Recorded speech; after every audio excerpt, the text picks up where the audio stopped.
Ian Haugland is the drummer for Swedish rock band Europe. From the time he joined the band in 1984, he has played on all their important releases and seminal albums. Outside of Europe, Ian has contributed to albums by Glenn Hughes and Candlemass.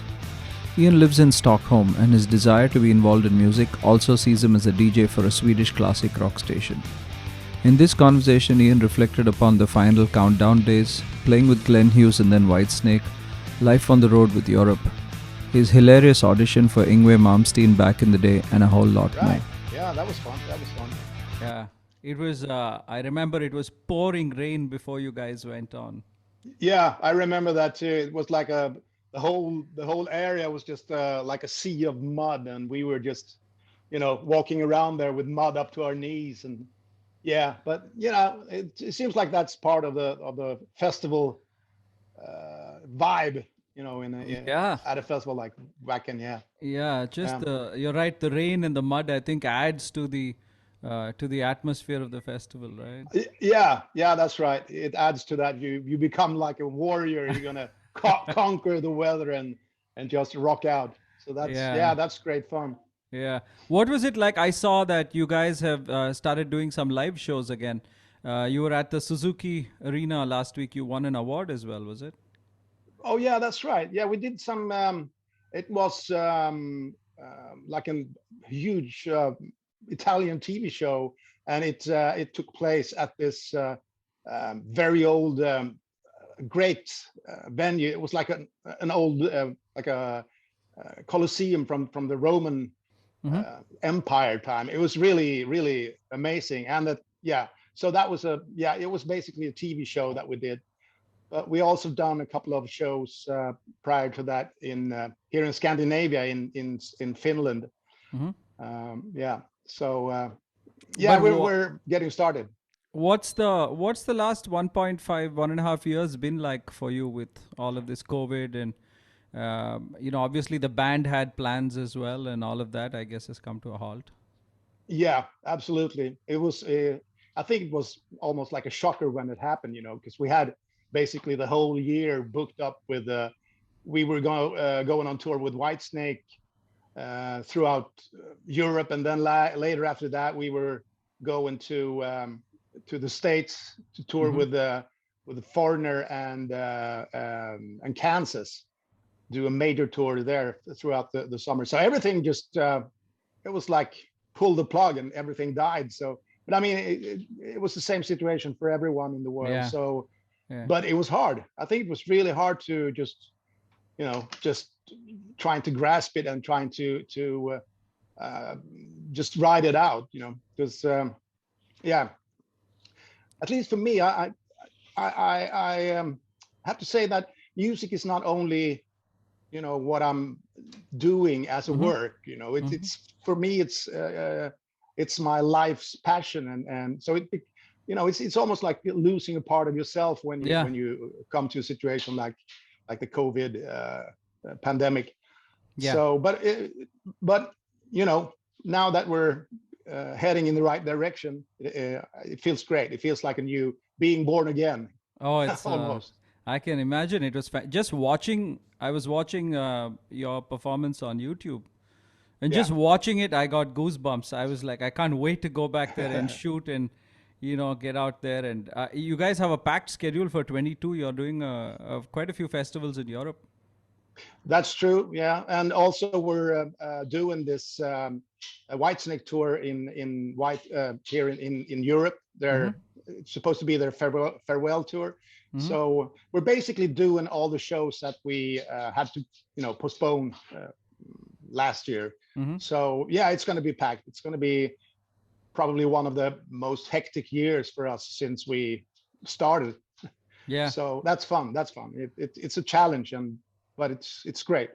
But tell me, Ian, do you find it harder to tour now as the years have gone by? Is it hard to go out on the road and do long tours and stuff?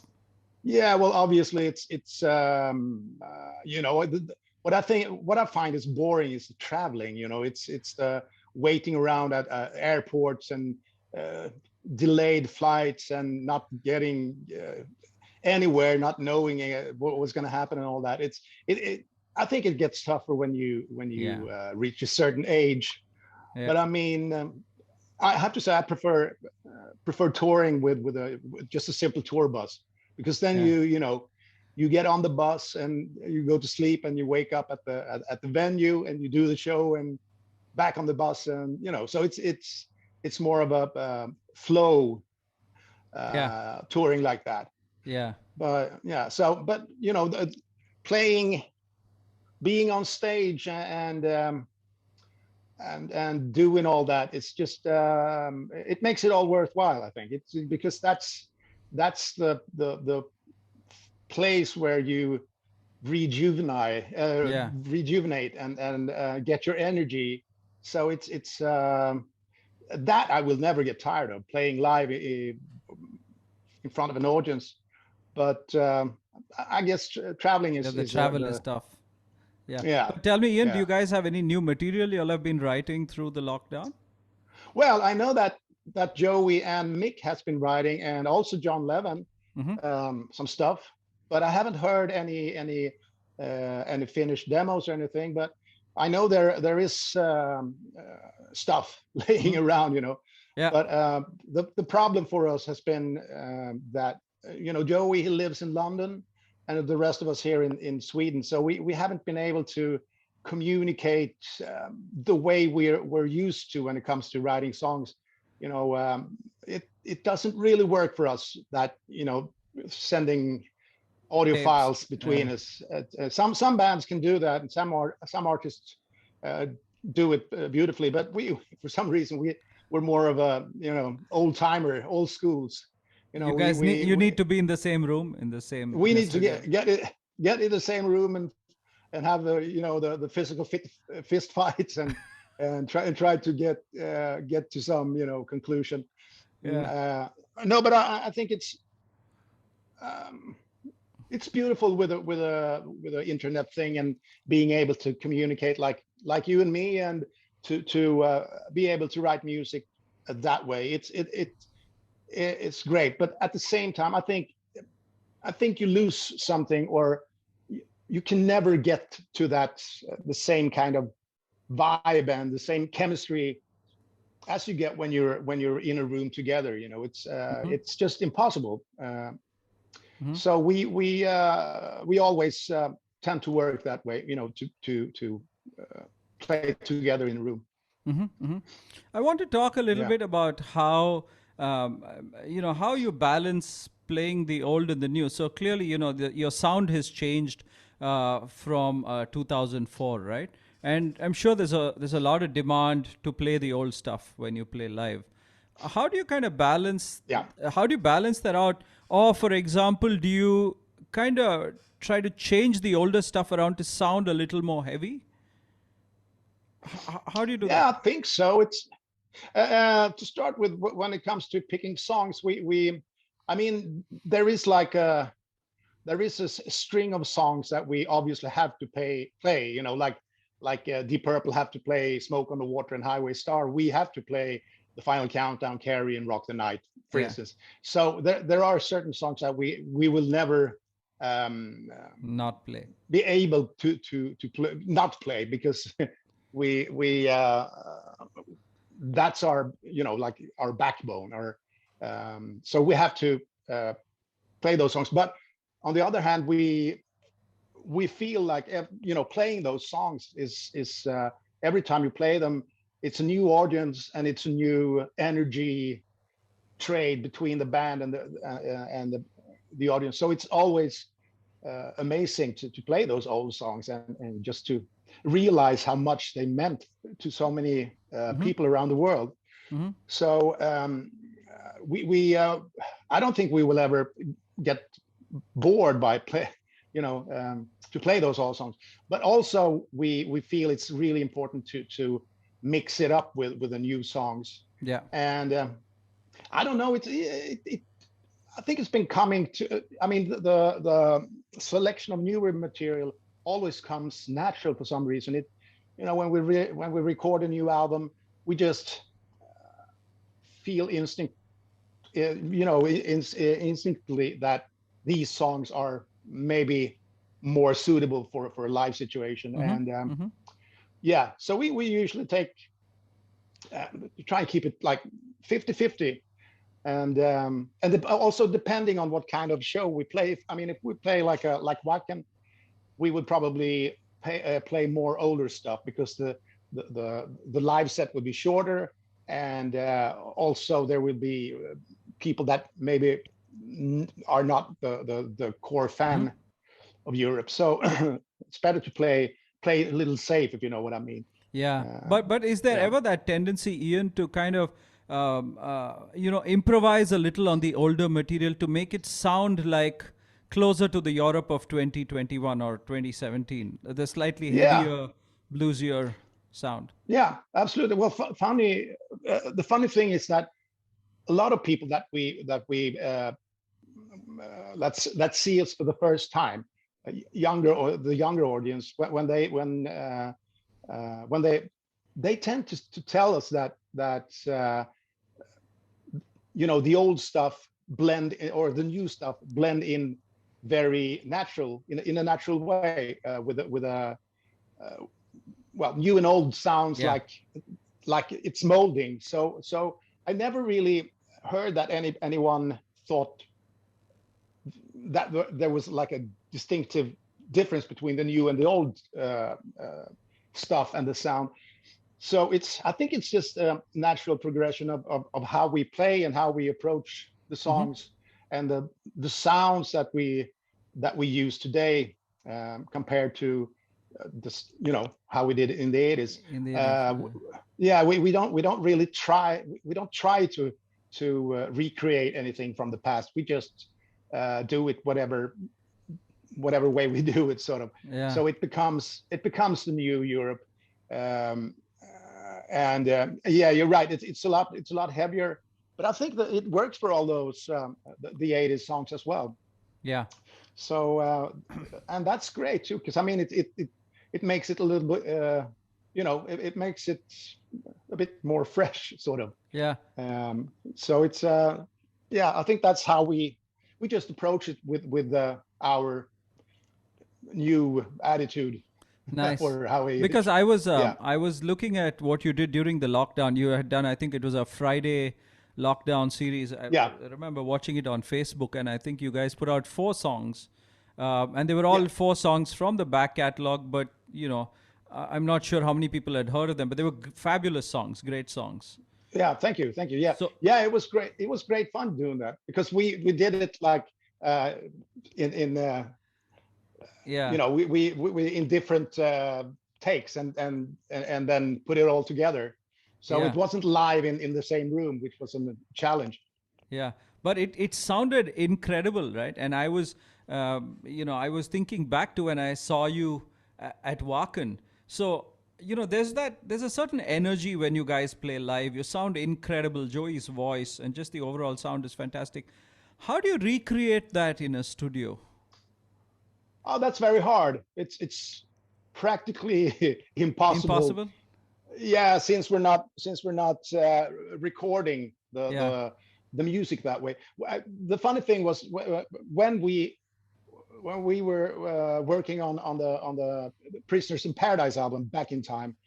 Our idea was to rent a mobile studio like Deep Purple did back in the 70s, and just go into like a theater or something, and then record the whole album live on the spot. But it never materialized. We did it the conventional way. But I think what I think is inspiring the way we work these days, or at least with the last 2 albums, War Kings and Walk the Earth, we recorded basically live in the studio, did all the background with the basic tracks, drums, bass, and guitars and some keyboards live in the studio, because we worked with Dave Cobb, the producer. And he's very much into that kind of capturing the live vibe. So we actually recorded most of the stuff. I would say maybe 85%. the songs were recorded live, the basic tracks, and then we added guitar solos and vocals. And another thing which was really which is great with Dave Cobb, he wants to develop the songs in the studio. So which is kind of it's interesting because you basically don't have a chance to rehearse the song, you know, from beginning to end. You basically we go into the studio and Dave Cobb asks, you know, so guys, do you have any idea for this song? And Joey starts playing a riff for John or whoever has the idea, and then we just go from there, and we develop the song in the studio as we go along. And then so we can work on a song for maybe 2 hours, and then we record it, and that's it. So we reach another level of freshness and excitement in the studio. It's not the same as being playing live, but it's fantastic, very creative way of making music. So yeah. So Dave, is it fair to say that Dave played a large part in Europe kind of rediscovering their sound? Yeah, definitely.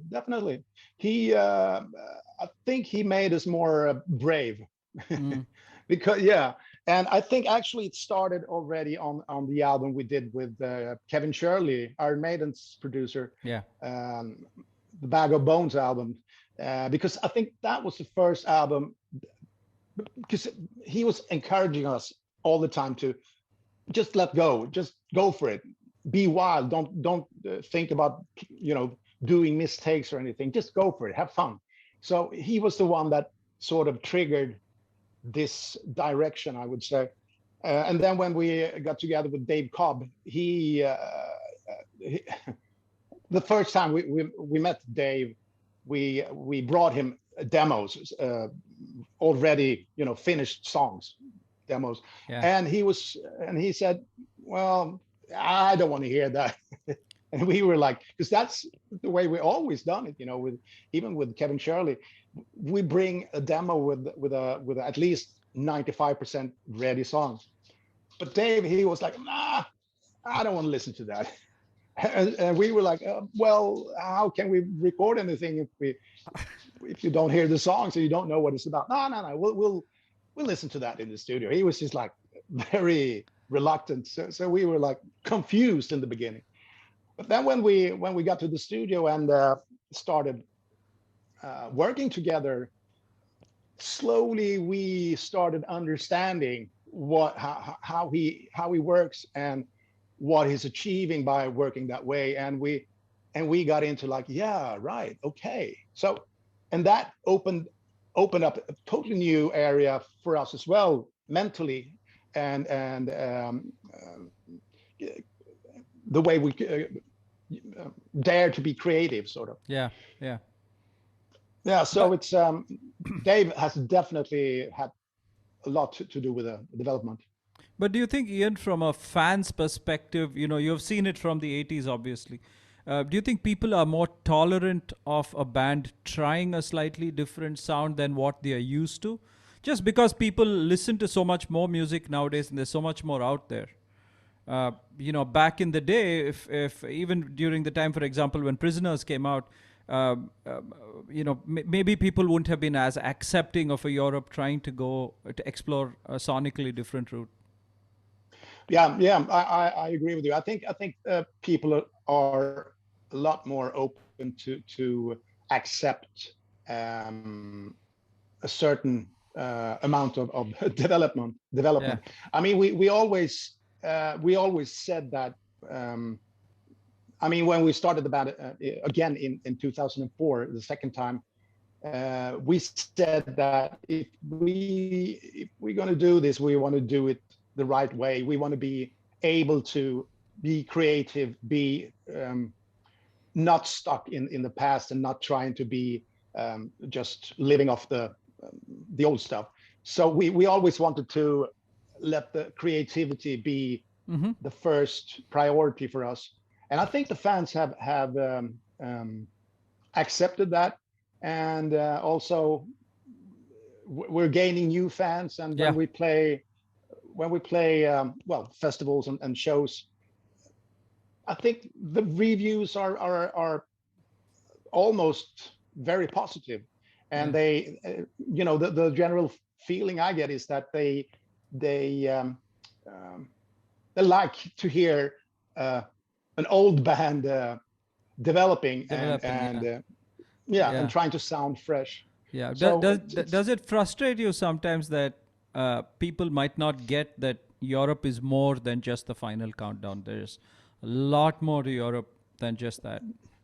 Yeah, it is frustrating in a way, but totally understandable, because I think every band, every artist, no matter what genre or what age, what time, will always be defined by one song, two songs, maybe three songs if you're lucky. Yeah. And if I say Black Sabbath, I immediately think about Paranoid. And Deep Purple, I think about Smoke on the Water, and so it's that's just a fact. So it is kind of annoying, but at the same time, I mean, I am exactly the same way myself. I mean, I'm a diehard fan for certain bands, and I know exactly what songs are on each album.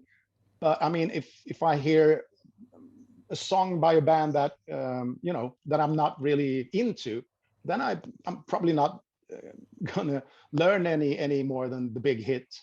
So it's natural. It's a natural way how people think and how they work. But I guess it's still kind of amazing that Europe has managed to have at least a handful of recognizable songs. Absolutely. That basically anyone recognize. So it's a blessing, I have to say. Yeah, because I think about it sometimes, and I was thinking about it, when I was watching you at Wacken, right? How does a band like you, who are, I think, in the absolute form of your lives, producing some of the best music you guys have made, how do you prevent a final countdown from taking over your life completely and that being the identity of a band? It must be a fine line that you're trying to walk, because you play the song at every show. I think it's the encore. And yet you don't want that is the only thing, shouldn't be what defines your career. So it is.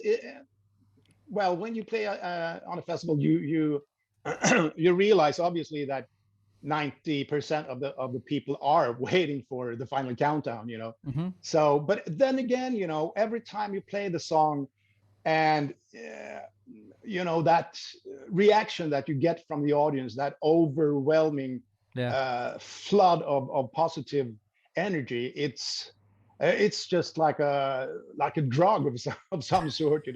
It's so overwhelming, and it makes you happy. It makes me happy to see that people get happy from hearing that music. So it's I don't know. I personally, I don't really overthink the fact that people might be there only for the final countdown. At least they get a chance to hear some of the new stuff or the other songs, and hopefully get an urge to listen more. Yeah, Ian, I've heard you say in interviews that Prisoners of Paradise is one of your favorite Europe albums. Is that because it was a slightly more diverse album, and would it be fair to say that Prisoners is closer to the sound of a 2017 or a 2018 Europe, and hence you prefer that album in some ways? Well, I wouldn't say sound-wise. We the initial idea from the band was to try and create a more live-ish kind of sound, as I said, by recording it live, more or less. So we had that idea and urge to do it already. But the thing was that we initially we wanted to get Bob Rock to produce the album, and we had a meeting with him up in Vancouver.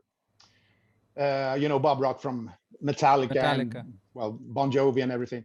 So we had a meeting with him, a business meeting, and discussed the possibilities for him to be a producer. I remember we had that meeting at in a porn strip bar up in Vancouver for some reason. So it was kind of hard to focus, but but it was fun in any way. So we had him for that meeting, and then he was, yeah, I'm going to think about this. And then a couple of weeks later, he got back to us and said, sorry guys, I have to turn you down because I got the offer to do Metallica's new album, and I think that's going to be my cup of tea, sort of. So yeah, those guys in Metallica, they stole Bob Rock from us. Nah, not really. But anyway, so we got hooked up with Bo Hill, another great producer. mm-hmm. But I would say he was more. He had a more distinctive 80s sound. He sounded LA. You know, he sounded like the bands that he was working with, Winger, Warrant. Well, yeah, some of that stuff. So I think the Prisoners of Paradise album suffered sound-wise, not totally, but it sounded a little bit too much LA for us, because that wasn't exactly what we wanted. I mean, I guess we wanted to go more towards the Guns N' Roses sound, you know, with a Appetite for Destruction and everything, because it was fresh out. And so, but song-wise, I think we had a very strong album. I mean, both the way we wrote. I mean, some of the best songs didn't actually make it to the album because the record company thought it wasn't commercial enough. So the album is a little bit. If all the songs that we wrote initially for the album would have been on the album, it would have been a lot more solid, you know, the sound and style wise. yeah. But since we had to take, well, almost it was almost a year later that the album was released, so it was postponed almost a year, and the songs, the new songs, sort of, that we wrote for the record company to be commercial enough, they sounded a bit different, but they were still great songs, like Halfway to Heaven and Talk to Me, many great songs that came around. So yeah, because we've always felt, right, being a fan, we've always felt that the album never got its due. Exactly. I Whether agree. it was because it came out at the time of, you know, around Nevermind and the whole grunge thing, or was it like a label thing? Because if I remember right, you guys were signed to one of the biggest labels in the world at that point, right? Yeah, we were on Epic Records. Epic, yeah. So I've Yeah, always wondered why the album didn't get its due. Was it because of grunge, or was it like a label thing? I think it was a combination of different factors.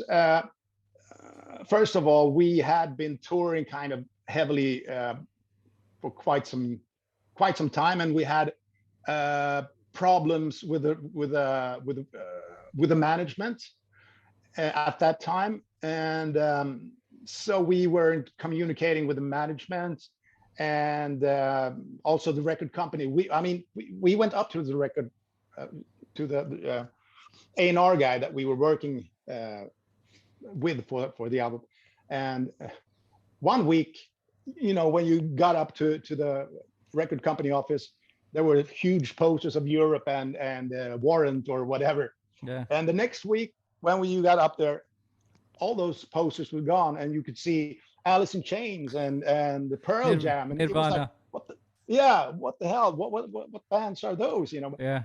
So you could already then feel that, okay, something is changing. Something is coming here, and then just when we, you know, after we started recording the album, and then we all of a sudden heard that everyone in the staff at the record company were sacked. So new people were hired to work on the new acts, obviously. So when we were ready with the album, when it was finished to be released, the new guys at the label heard it, and they didn't have any they weren't fans of Europe. They weren't there to promote the 80s music. They were Yeah, there, exactly. to promote Pearl Jam and Alice in Chains. So it was kind of doomed from the beginning, in a nasty way, because there were so many great albums. I mean, Alice Cooper, Bad English, some other band.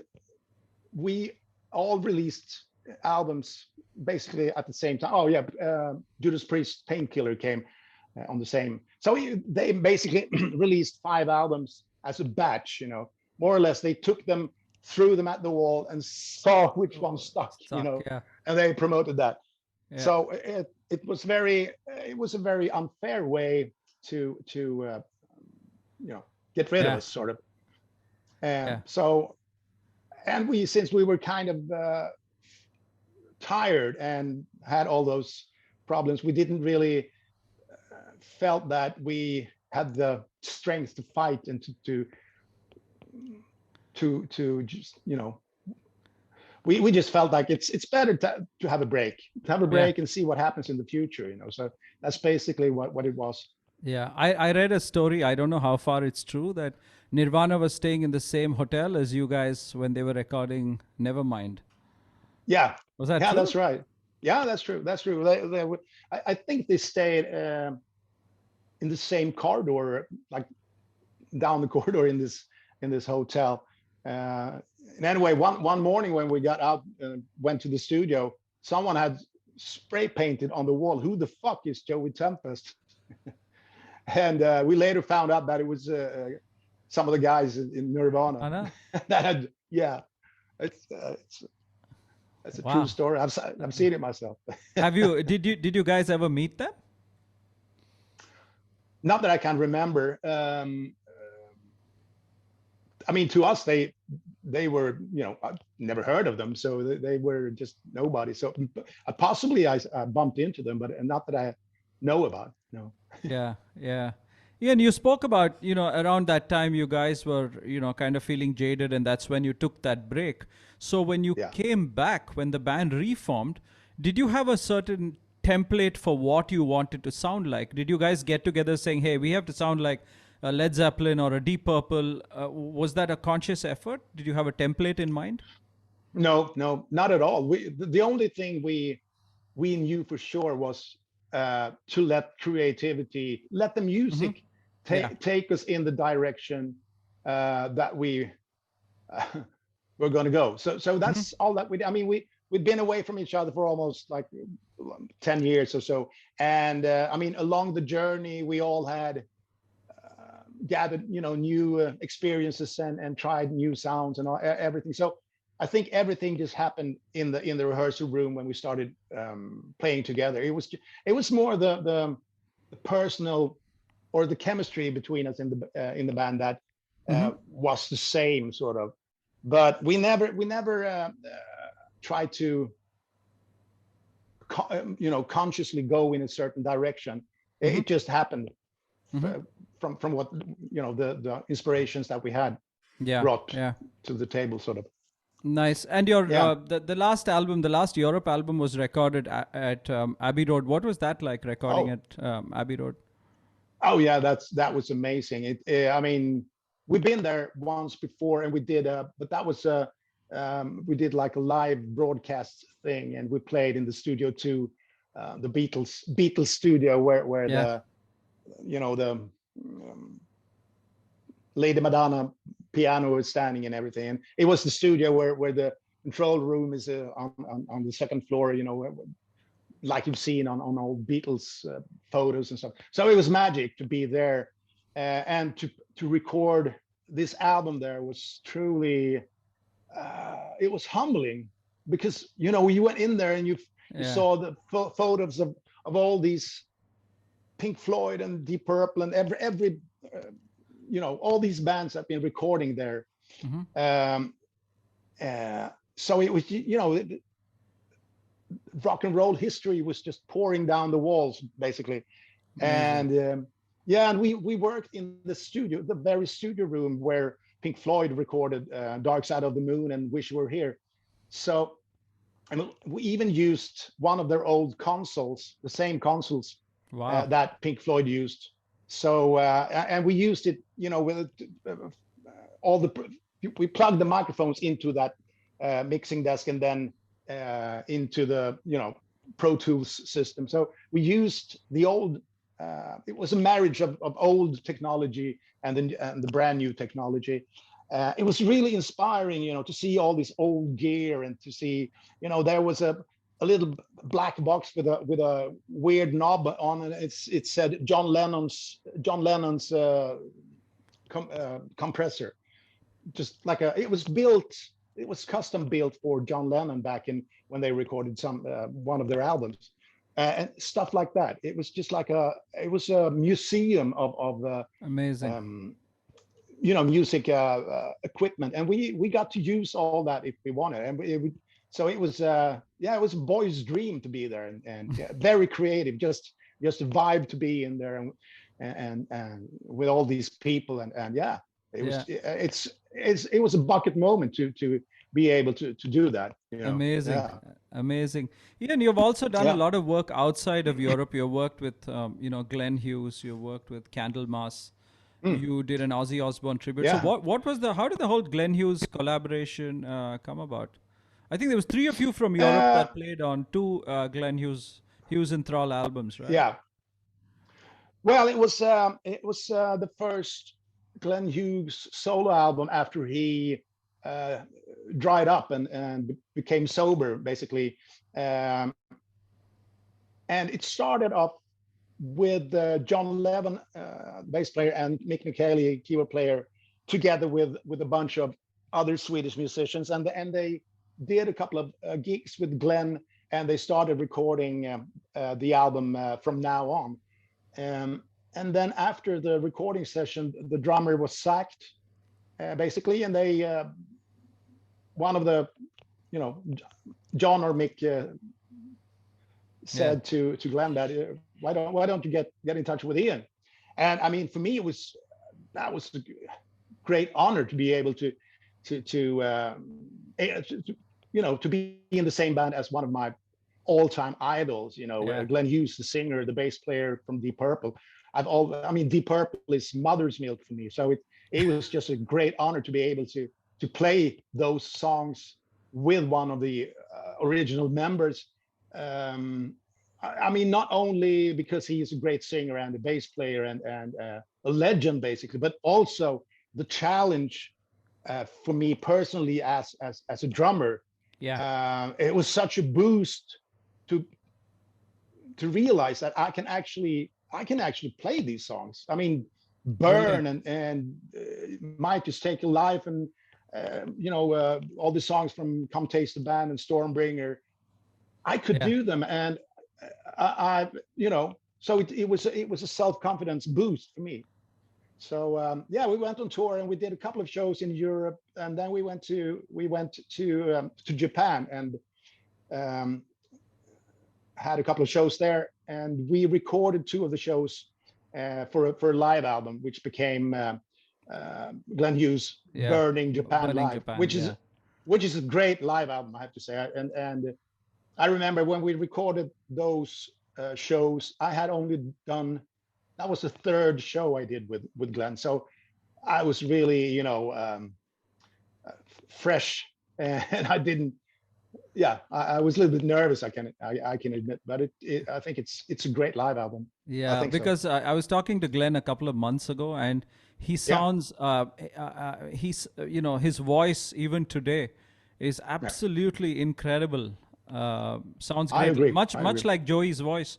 Yeah, Incredible how good they sound yeah, yeah, live. yeah. I mean, I mean, not to put any other like older singer down, like Ian Gillan or David Coverdale or any one of those guys, but they don't have the same. And even Ronnie James Dio at the very end, you could tell that something had happened to the voice.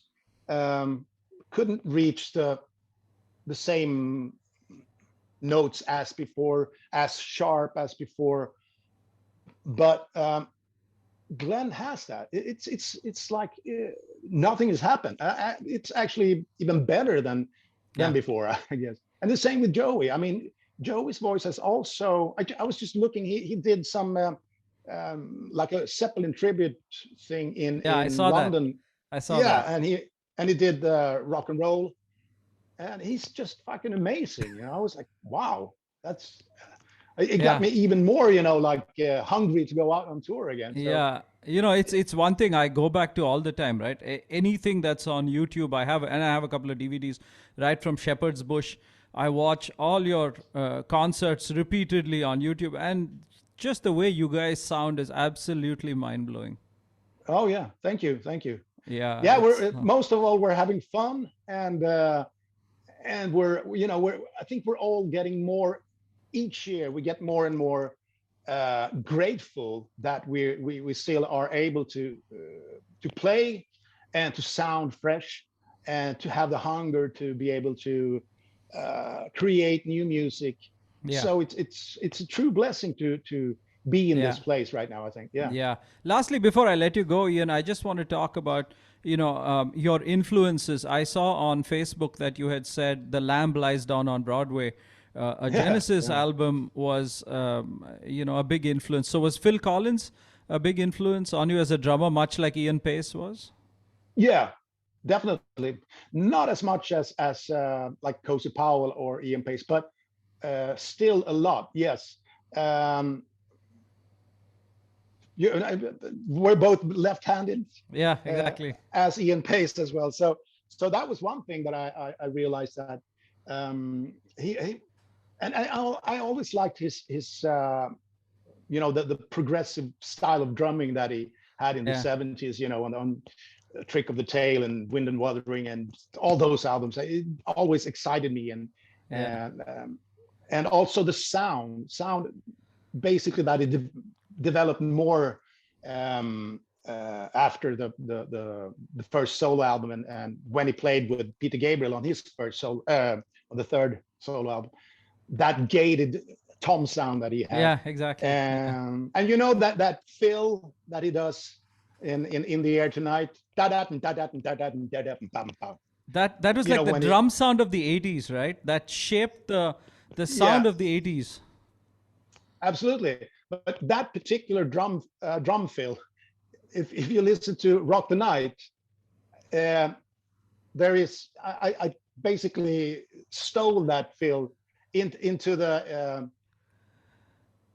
I think it's into the last couple of choruses at the very end. Yeah, But yeah. yeah, so I stole that drum fill from Phil Collins. I admit it, but if it's that damn good, I can't, you can't keep your hands off it. Yeah. So yeah, and I have to say, Phil Collins still. I mean, he's not able to play drums anymore Yeah, because very he sad. has some nerve damage, whatever. But still having the courage to go out on stage, sitting on a stool, and delivering the vocals as good as he still can. I think that's very courageous, and I think it makes you proud as a musician to see somebody very it's inspiring to see someone that Yeah.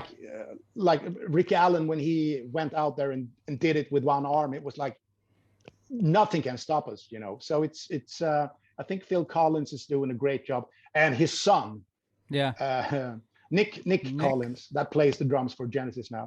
He sounds exactly like his father. It's almost a little bit too much like his father, but I guess he's supposed to Yeah. basically copy his playing and sound. Are you going to go Yeah, out and and see them on their tour, on their last tour? yeah, if I get the chance to, yeah, definitely. I heard they had to cancel some shows in England because of the somebody contracted COVID in the touring company there. So I don't know, but yeah, it's a great inspiration. Phil Collins, yeah. Yeah. Is it Mm. is it also true that you became Ian Haugland after Ian Pace? Is that Oh yeah, true? It's true? yeah, definitely, yeah. My real name is Jan, like Jan Hammer, or Yeah. uh, so it's Jan. Yeah. And I thought, you know, as a homage to Ian, I was like, yeah, Ian Pace, you know, Ian Haugland, that sounds okay. So Yeah. that's how I took that name from him, or Yeah. borrowed it. Yeah. Borrowed it. Yeah. I read another story about how you auditioned for Yngwie back in the day. Are you happy that you didn't end up playing drums for Yngwie? Yeah. Well, it was it would have been impossible, because I mean that guy and Marcel Jacob, the bass player, bless his soul, they were just like cats and dogs in the rehearsal when I did that audition. And I was, you know, back then I was like a shy guy from the suburbs, and I was like, shit, I was ducking and things were flying back and forth, because they were always competing who was going to play the fastest and the loudest. And so I just felt like I don't fit in here. This is so far away from my vision of being in a band or something. Crazy. So it was crazy. But I think if I had been playing with Yngwie, I probably would have missed the chance to play with Europe, because Yngwie took off to America, and he brought with him Anders and Jens Johansson from Sweden, and that was right around the time when Europe started happening in Sweden. So yeah, I'm kind of grateful that I missed that train. Fantastic. Ian, thank you so much for your time, man. It's been an absolute pleasure chatting with you. Yeah, likewise. And thank you for having me on the show, Vic.